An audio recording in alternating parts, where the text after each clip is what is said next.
اسی صورت میں ان کے بہتر حق کو ادا کر سکتے ہیں کہ جب ان کی سیرت کو اپنا کر ایک عملی مظاہرے کے طور پر اس نسل نو کو ہم دکھائیں اور ان کی تربیت کا اہتمام کریں۔ مہربانی خواجہ صاحب، یہی سوال آپ کی خدمت میں ہے کہ ایک تشفی چاہیے، یہ ہمارا موجودہ درس نظامی ہو، وفاق المدارس کا ہو، مدت سے سینکڑوں برس گزر گئے، اور حضرت علی نے فرمایا تھا کہ اپنے بچوں کو وہ تعلیم مت دو جو تم نے خود حاصل کی، اس لیے کہ وہ تمہارے عہد کے لیے پیدا نہیں کیے گئے، تمہارے عہد کے لیے پیدا نہیں ہوئے۔ اس کا مطلب یہ ہوا کہ ایک آنے والا وقت جو ہے، یہ جو موجودہ دور کی ضروریات ہیں، جو ایک ماڈرن تعلیم ہے، سائنس کی تعلیم ہے، ٹیکنالوجی کی تعلیم ہے، اس کی طرف اشارہ ہے سیدنا علی کا جو باب العلم ہے۔ تو آپ بھی ماشاءاللہ، آپ کی خانقاہ پہ بھی ایک بہت بڑا مدرسہ ہے، میں نے دیکھا، تو کیا سمجھتے ہیں آپ، یہ اس میں تبدیلی نہیں آنی چاہیے، اس میں وہ کتابیں شامل نہیں کرنی چاہیے جو یعنی dire need of the time ہے، جو وقت کی اہم ضرورت ہے؟ ڈاکٹر صاحب، ملک محمد اکمل وینس صاحب اس بات کے گواہ ہیں کہ جب بھی مجھے موقع ملتا ہے، جیسے آج مجھے آپ کے اس چینل کے توسط سے میں بات کر رہا ہوں، میں ہمیشہ یہ بات کرتا ہوں کہ ارباب اقتدار کو چاہیے کہ وہ اپنے نصاب میں تصوف کو شامل کریں، اور میں مدارس کے جو محترم حضرات ہیں ان سے بھی یہ کہتا رہتا ہوں کہ آپ اپنے نصاب میں تصوف کو شامل کریں۔ اصل بات یہ ہے، جس طرح قبلہ صاحبزادہ صاحب نے فرمایا ہے کہ لوگوں کی ترجیحات بدل گئی ہیں، وہ اس کی ضرورت نہیں محسوس کرتے، حالانکہ تصوف جو ہے یہ ہمارے باطن کی اصلاح کرتا ہے، اور باطن کی جب اصلاح ہو جائے تو اس کی حیثیت ایسی ہوتی ہے جیسے حضور سرور عالم صلی اللہ علیہ وسلم نے فرمایا کہ ایک حوض میں اگر پانی ناپاک ہوگا تو جو ٹوٹی بھی آپ کھولیں گے پانی ناپاک ہوگا۔ تو اسی طرح دل کی کیفیت یہی ہے، ہمارے باطن کی کیفیت یہی ہے کہ اس میں اگر ہم اس کو پاکیزہ کر لیں گے، اور یہ صوفیہ کرام کا یہی کام ہوتا ہے کہ ہمارے اندر کو پاک اور صاف کر دیتے ہیں۔ یہ بہت سی ساری مثالیں، وقت نہیں ہے کہ میں اس پہ کچھ عرض کروں، تو وہ اندر کو صاف کر دیتے ہیں، اندر کو پاک کر دیتے ہیں۔ عارف رومی نے یہی کہا نا کہ وہ شیخ ملے تو انہوں نے میرے اندر کو اس طرح سے پاک صاف کر دیا کہ میں نے کہا، انہوں نے کتابیں حوض میں ڈال دی، میں نے کہا درویش این چیز، پہلے انہوں نے پوچھا کہ مولوی این چیز یہ کتابیں کیا ہیں، انہوں نے کہا درویش این سرست کے تو نمیدانی، اور پھر وہ جب کتابیں حوض میں ڈال دیں تو افراتفری پیدا ہو گئی، جب باہر نکالا، خوش کتابیں باہر نکال آئیں تو حیران ہو گئے، انہوں نے کہا درویش این چیز، انہوں نے کہا مولوی سریست کے تو نمیدانی۔ تو یہ ایک ایسا لمحہ آ جاتا ہے کہ جس کی وجہ سے اندر ایک انقلاب پیدا ہو جاتا ہے، اندر کی ساری صفائی ہو جاتی ہے۔ اور پھر وہ انہوں نے خود کہا عارف رومی نے کہ ہیچ آہن خود بخود تیغے نہ شد، کوئی لوہا خود بخود تلوار نہیں بنتا، اور ہیچ آدم خود بخود شیخ نہ شد، کوئی آدمی خود بخود شیخ نہیں ہو سکتا۔ اور پھر کہا مجھے دیکھو مولوی ہرگز نہ شد مولائے روم، تا غلام شمس تبریز نہ شد، جب تک شمس تبریز کا غلام نہیں بنا میں مولائے روم نہیں بنا۔ تو یہ ان کے ہاں صوفیہ کے ہاں اس بات کی بڑی ضرورت ہے، وہ کام اتنی دیر میں دیر نہیں لگتی۔ خواجہ صاحب ہمارے پاس وقت کم ہے جی، اور حضور داتا گنج بخش کی باتیں بہت زیادہ ہیں، جی جی تو بلے شاہ مجھے یاد آ رہا ہے جی کہ بلے شاہ اسی مرنا نہیں گور پیا کوئی اور. تو خواجہ معین الدین چشتی اجمیری جیسی امام الطریق نائب رسول فی الہند جو چشتیہ کے پیشوا وہ آتے ہیں اور حضرت داتا حضور کے خانقاہ پر دربار پر آستانہ پر پیش ہوتے ہیں، اور پھر جب جاتے ہیں تو کہتے ہیں گنج بخش فیض عالم مظہر نور خدا ناک سارا پیر کامل کاملارا رہنما. تو میں یہ چاہوں گا کہ تھوڑا سا بلا شبہ حضرت داتا صاحب کا بہت بڑا مقام ہے، بے شک، لیکن ایک اور کام بھی ہوتا ہے مقام کے ساتھ ساتھ کہ اس مقام کو لوگوں پر آشکار کرنا، یہ بھی ایک کام ہوتا ہے. وہ آشکار کرنے کا کام حضرت خواجہ معین الدین چشتی نے کیا. جب یہاں تشریف لائے اور ان کا بیٹھنا اور پھر ان کا یہ شعر لکھنا، اس سے داتا حضور کا جو مقام تھا اس سے انہوں نے لوگوں کو اس کی آگاہی عنایت فرما دی، آگہی اور شعور پیدا کر دیا. تو یہ ان کی یہ بھی ایک محبت ہے، یہ بھی ایک عقیدت ہے کہ انہوں نے، یعنی آج کے دور میں جیسے حسد کر رہے ہیں، ایک عالم جو ہے دوسرے سے، ایک صوفی جو ہے دوسرے سے، لیکن اس وقت مختلف. سیدنا شیخ عبد القادر جیلانی کی بارگاہ میں جو ہے وہ مالکی بھی ہیں، وہ اپنا شافی بھی ہیں، وہ سب ہیں. اب حضرت سید علی حجویری حنفی المسلک ہیں، لیکن ان کی بارگاہ میں ہر آدمی آتا ہے تو وہ ہر کو دے رہے ہیں، کہیں کنجوسی نہیں ہے. سب یہ ہے کہ ہر شعبے کے لوگ، بالکل ہر شعبے کے، ایک طرف دیکھتے ہیں سارے علماء ہیں جو قوالی کو پسند ہی نہیں کرتے، اور سما حال میں چلے جائیں تو قوالی ہے، قوالی ہے. باہر چلے جائیں تو وہ ڈھول لے کر چادریں لے کر آ رہے ہیں. مجھے ایک یاد آیا تھا، مولانا محمد عمر صاحب رحمۃ اللہ علیہ کے نقشبندی بزرگ تھے، وہ انہوں نے باہر نکلے حضور بابا صاحب کے آستانے سے، تو دیکھا کہ لوگ چادریں لے کے آ رہے ہیں اور دھمال ڈال رہے ہیں، ڈھول بج رہے ہیں. تو ظاہر ان کے نزدیک تو یہ سب چیزیں جائز نہیں تھی.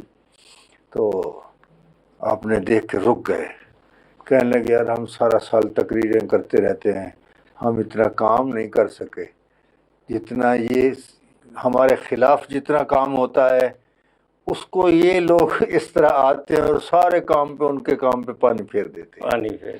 تو یہ ہر ایک چیز سب ان کے دیوانے ہیں.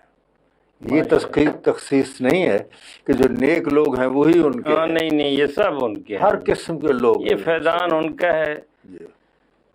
جیلانی صاحب آپ ماشاءاللہ سیر ویر بھی بڑی کرتے ہیں اور تاریخ بھی پڑھتے رہتے ہیں، آنا جانا بھی آپ کا بڑا رہتا ہے، یعنی سیر و فلر پہ آپ عمل کر رہے ہیں، عمل پیرا ہیں.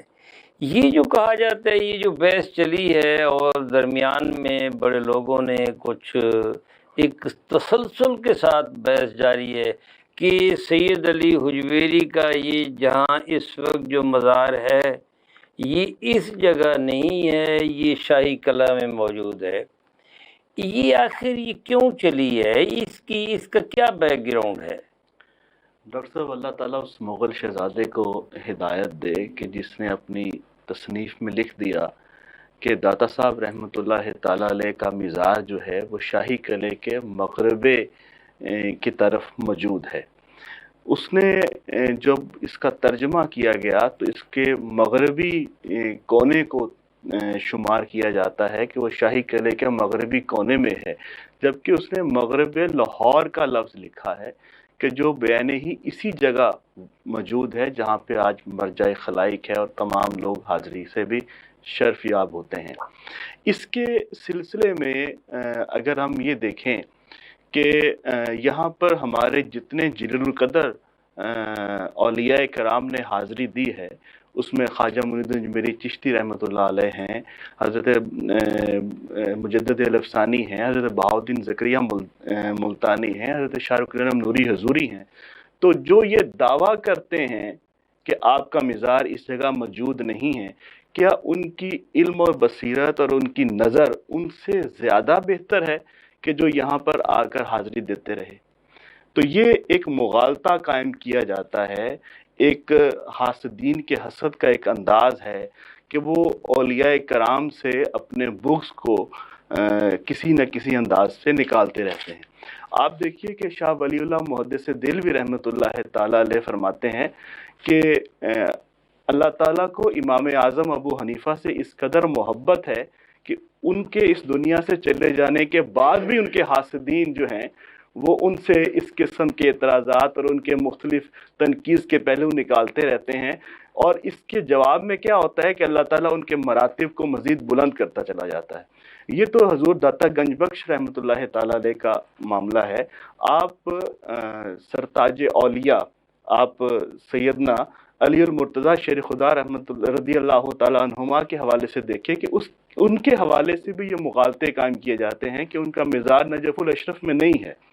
تو یہ حاسدین کے حسد کے انداز ہیں، وہ کسی بھی انداز سے حسد کرتے رہتے ہیں۔ اس جگہ مزار کا ہونے کے لیے صرف ایک ہی بزرگ کا یہاں آنا بطور سند کافی ہے۔ یہاں تو ایک لمبی فہرست ہے کہ جو حضور کی بارگاہ سے آئے اور یہاں سے اکتساب فیض کرتے رہے اور کسب فرمایا۔ ماشاءاللہ چیلانی صاحب، آپ نے بہت اچھی گفتگو کی۔ آپ کچھ میسج بھی ناظرین کو دیں کہ سید علی حجویری کے ساتھ عقیدت محبت سے کیا ملتا ہے، اور اولیاء اللہ جو ہے وہ کس طریقے سے لوگوں کو فیض پہنچاتے ہیں؟ ڈاکٹر صاحب، میں چونکہ شعبہ تعلیم سے وابستہ ہوں تو میں دیکھتا ہوں کہ آج کل ہم جو تعلیم کا اہتمام کرتے ہیں وہ تعلیم ان کے ظاہر کی ضرورت کو تو پوری کر رہی ہے، لیکن جو ان کے باطنی افعال ہیں وہ تربیت فقط ان اولیاء کی سیرت سے ممکن ہے۔ تو نسل نو کے لیے ضروری ہے، اور خاص طور پر حکومت وقت سے یہ میرا تقاضا بھی ہے، یہ میری ریکویسٹ بھی ہے کہ جیسے خواجہ صاحب قبلہ نے فرمایا کہ تصوف کو نصاب میں شامل کیا جانا چاہیے، تو ہمیں ضروری ہے کہ ان صوفیہ کے جو تصانیف ہیں، جو ان کے تصوف کے پیغامات ہیں کہ جس سے انہوں نے کروڑوں دلوں کو جلا بخشی اور ان کو دین کی طرف رغبت دی اور ان کے سینوں کو نور اسلام سے مزین کیا، انہی کی سیرت کو اپنائیں اور نصاب میں شامل کریں، اور عام آدمیوں کے لیے کہ وہ بجائے مختلف قسم کی بحثوں میں پڑھنے کے ان مشاہیر کی طرف رجوع کریں کہ جنہوں نے کافر سے مسلمان کیا ہے۔ اب مسلمان ہو کر اگر ہم ان طریق کو چھوڑ دیں تو شاید یہ زیادتی ہوگی۔ ہمیں انہی صوفیوں سے ہی رجوع کرنا چاہیے اور انہی سے اپنی زندگی کے معاملات اور ان سے رہنمائی حاصل کرتے ہوئے آگے بڑھنا چاہیے۔ ماشاءاللہ۔ جی خواجہ صاحب، میں چاہوں گا کہ پروگرام کے آخر میں آپ یہ بیان فرمائیں کہ ان بزرگان دین اللہ والوں کے آستانوں پر حاضری کی کیا کیفیت ہوتی ہے اور کس انداز سے یہ تصرف فرما کر اپنا فیض جو ہے وہ پہنچاتے ہیں، بانٹتے ہیں؟ جی ڈاکٹر صاحب، ظاہر ہے غیروں نے بھی اس بات کو تسلیم کیا ہے کہ ہندوستان پر ایک مزار حکمرانی کر رہی ہے، یہ آپ نے دیکھا، اور اسی طرح لاہور میں بھی حضور داتا صاحب کا مزار وہ مرجع خلائق ہے، لوگ دور دور سے آتے ہیں۔ ایک آدمی وہاں کہہ رہا تھا داتا 100 روپیہ دلوا دو، 100 روپیہ دے دو، 100 روپیہ دے دو۔ کوئی ایک نہ ماننے والا اس نے کہا یہاں سے کیا لوگے، او میں تمہیں دوں، تو اس نے اس کو 100 روپیہ دے دیا، لے کے کہنے لگا داتا واہ تو نے دیا تو ہے مگر نہ ماننے والے سے دلوایا ہے۔ تو یہ اسی طرح کام اسی طرح سے کرتے ہیں۔ تو ان کے ہاں ظاہر ہے اگر ایسا نہ ہو تو یہاں لوگوں کا رش نہ ہو۔ میں نے پہلے بھی عرض کیا ہر کجا چشمہ بود شیریں مردم و مور مگس گرد آیان۔ اور جو ابھی آپ نے سوال کیا ہے صاحبزادہ صاحب سے کہ وہ داتا صاحب کے مزار کے بارے میں کہ وہ گلے میں ہے یا یہاں ہے. جی جی ماشاء اللہ. وہ تو انہوں نے بڑا اچھا تسلی بخش جواب دیا کہ وہ داتا صاحب کو مزاق تو اسی طرح، لیکن یہ لوگوں کی کوشش ہوتی ہے کہ جہاں لوگوں کا ہجوم ہے اس کو کس طرح لوگوں کو تقسیم کیا جائے کہ ادھر نہ آئیں ادھر جائیں تو یہ رونق شاید ختم ہو جائے گی. لیکن اللہ والوں کے ہاں یہ رونقیں ختم نہیں ہوتی. لا لو زور بجا لو ڈھول، جتنا مرضی یہ کوشش کریں اس چیز کو وہ ختم نہیں کر سکتے. انشاءاللہ العزیز اگر گیتی سراسر بات گیرت چراغ مقبلہ ہرگز نہ میرت. خواجہ صاحب میں ہاں یہ پورا کر لیں آپ. جی جی میں یہ چاہوں گا کہ علامہ اقبال کے یہ اشعار جو ہے سید حجویر مخدوم محمد، یہ بھی آپ پڑھ دیں. ماشاءاللہ آپ کا فارسی کا ہاں علامہ کی بڑی ہاں جی ان کی وہ حضوری. ہاں جی بالکل. سید حجویر مخدوم امم مرکد او پیر سنجر را حرم، خاک پنجاب از دم او زندہ گشت، صبح ما از مہر او تابندہ گشت. یہ علامہ اقبال کی یہ خاص عقیدت اور محبت تھی حضور داتا گنج بخش علیہ رحمت سے، اور وہ حاضری بھی دیا کرتے تھے حضور داتا صاحب. اور وہ واقعہ بڑا مشہور ہے کہ یہ وقت نہیں ہے انشاءاللہ پھر کسی وقت عرض کروں گا کہ وہ رات کو مہمان آتے ہیں اور ان کے لیے وہ لسی منگواتے ہیں. ہاں ہاں ہاں بالکل بالکل ماشاء اللہ. انشاءاللہ پھر خواجہ صاحب انشاءاللہ کسی اور پروگرام میں یہ واقعہ بھی مکمل ہوگا. خواجہ صاحب آپ تشریف لائے، اور واقعی آج تو آپ کی بڑی مہربانی کہ اتنا سفر کر کے تشریف لائے. آپ کا بہت بہت شکریہ. اور اس اہم موضوع پر آپ نے گفتگو فرمائی، اور پھر یہ علم پر عمل والی گفتگو تھی جس کے لیے ہم آپ کے بہت شکر گزار ہیں. جناب جیلانی صاحب آپ کا بھی بہت بہت شکریہ، آپ نے بڑی قیمتی باتیں کی. ناظرین کرام، آج آپ نے سید علی حجویری المعروف حضرت داتا گنج بخش کے بارے میں گفتگو سنی. خواجہ غلام قطب الدین ماشاءاللہ ایک خانقاہ کے سجادہ نشین ہیں. انہوں نے علم پر عمل اور عمل میں اخلاص والی گفتگو جو ہے، یہ اللہ والوں کی گفتگو ایسے ہی ہوتی ہے. سید علی حجویری کو یہ ایک اعزاز حاصل ہے کہ ان کا دور جو ہے یہ تصوف کے عروج کا دور تھا، اور ان کے عہد میں امام قشیری جیسے اور ابو القاسم جیسے، گازرونی جیسے، اور پھر خاص طور پر ابو سعید ابو الخیر جیسے صوفیاء موجود تھے، جن کے بارے میں کیا نام ہے بو علی سینا کا، بو علی سینا کے بارے میں میں نے پڑھا کہ ان کی جو توحید کی کتاب اسرار التوحید فارسی میں ہے، ان کے پوتے نے لکھی ہے، منور نے. وہ وہاں ایک کمال کی بات لکھتے ہیں کہ اس عہد میں جب سید علی حجویری جو ہے ان کی خانقاہ میں جاتے ہیں، اور ان کے بعد بو علی سینا بھی آتے ہیں، اور سید علی حجویری جو ہے ذوق سماع جو ہے ان کا بہت خوبصورت تھا. وہ کبھی کبھی قوالی اور سماع جو ہے وہ سنتے تھے. ایک دن انہوں نے ابو سعید ابو الخیر کے ہاں تو بہت زیادہ تھا، ان کو بھی فرمائش کی کہ آج مجھے سماع کا جو ہے یہ بہت چاہت ہو رہی ہے، شوق ہے، اور اس میرے شوق کو پورا کرو. ابو سعید ابو الخیر نے پورا کیا.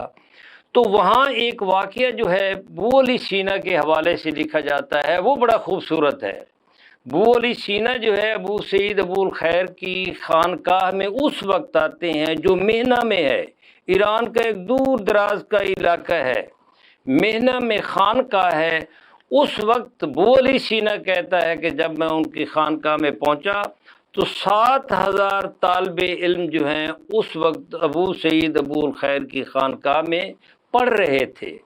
اور حیرت کی بات یہ تھی کہ ان 7,000 طلبا کی یونیفارم جو تھی وہ نیلے رنگ کی تھی، اور ایک تنظیم کے ساتھ جو ہے انہوں نے میری ریسیپشن کی، میرا استقبال کیا، اور تصوف کی دنیا کا یہ پہلا شخص، انہوں نے درس کا نصاب جو ہے یہ مدون کیا تھا، اور بعد میں امام غزالی نے اس کی تدوین کی۔ تو یہ لوگ جو ہیں، یہ دور جو ہے یہ حضرت داتا گنج بخش علی حجویری کا دور ہے، اور اسی دور میں انہوں نے وہاں سے چلے، وہ فرماتے ہیں کہ میرا سارا سرمایہ تو علم کا وہ پیچھے رہ گیا، یہ کشف المحجوب جو ہے یہ میں نے یہاں آ کر لکھی۔ یہ کشف المحجوب جن کے بارے میں نظام الدین اولیاء اللہ علیہ الرحمہ نے فرمایا کہ جن کا کوئی پیر نہ ہو، اگر وہ کشف المحجوب کو پڑھ لے تو اس کو پیر میسر آ جائے گا۔ ہم نے آج سید علی حجویری کے بارے میں، ان کی تعلیمات، ان کی حیات، ان کے ارشادات کے بارے میں آج ہم نے گفتگو کی۔ آئندہ ہم ایک نئے موضوع کے ساتھ آپ کی خدمت میں پیش ہوں گے، تب تک کے لیے اجازت دیں۔ اللہ حافظ۔ This program is sponsored by Shama Banaspati and Cooking Oil, Wiz Wash, Gulistan Property Marketing, SM Foods, Volca Foods International, and Dhareja Group of Academies.